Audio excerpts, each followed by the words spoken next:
भस्म से क्या मतलब है? जो हम अलोनी गोबरी की भस्म बनाते हैं, आप लोग जानते हो ना अलोनी गोबरी मतलब गाय ने गोबर करा और गोबर करने के बाद उसको हमने हाथ से ऐसे ऐसे थपथपाया नहीं। गाय ने जो गोबर करा वो सूख गया और उसकी गोबरी तैयार हो गई।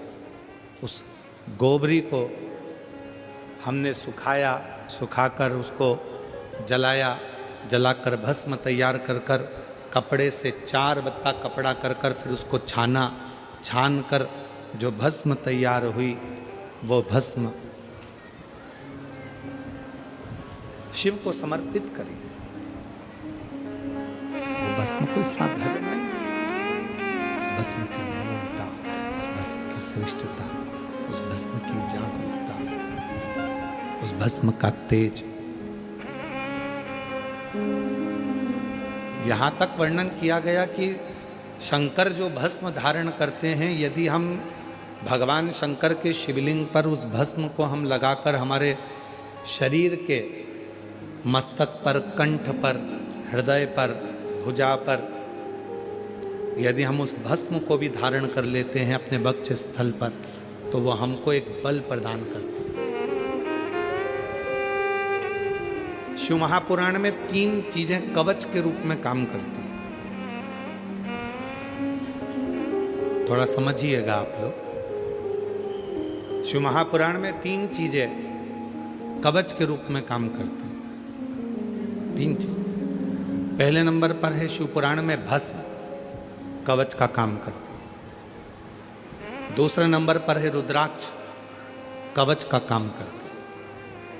और तीसरे नंबर पर है भगवान शंकर पर चढ़ी हुई बेलपत्र या शिवजी पे चढ़ा हुआ जल हमारे शरीर में कवच का काम करता है।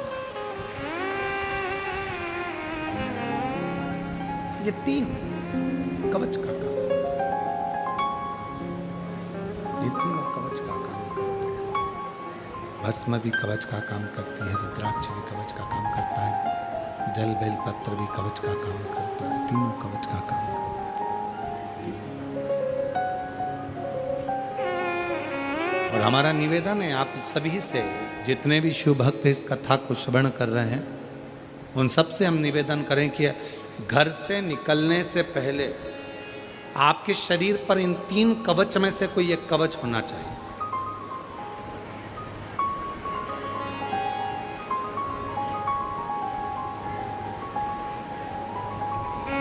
घर से निकलने से पहले अपने शरीर पर ये 3 कवच में से एक कवच धारण होना चाहिए।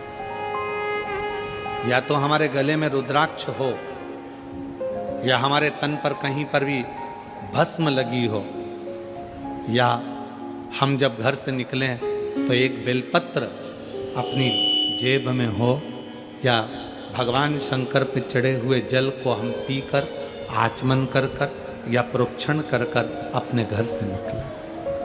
अपने घर से ये 3 कवच है, ये 3 कवच है।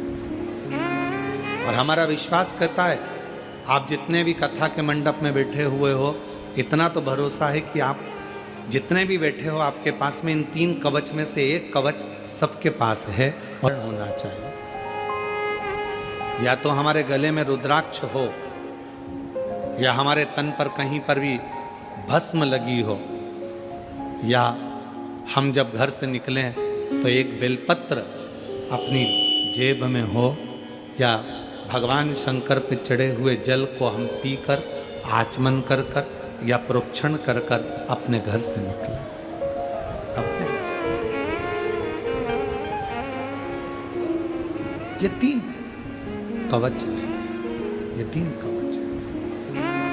और हमारा विश्वास कहता है, आप जितने भी कथा के मंडप में बैठे हुए हो, इतना तो भरोसा है कि आप जितने भी बैठे हो, आपके पास में इन 3 कवच में से एक कवच सबके पास है, और वो रुद्राक्ष रूपी कवच आपके पास है। और यदि रुद्राक्ष नहीं पहने हो तो भस्म अपने तन पर धारण करेंगे, और भस्म धारण नहीं कर पाए तो तुमने शंकर जी पे चढ़ाए हुए जल को मस्तक पर लगाया, या प्रोक्षण किया, या आचमन किया।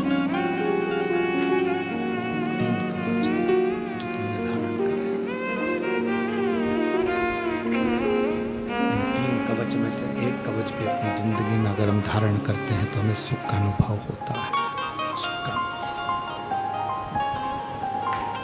ये वो कवच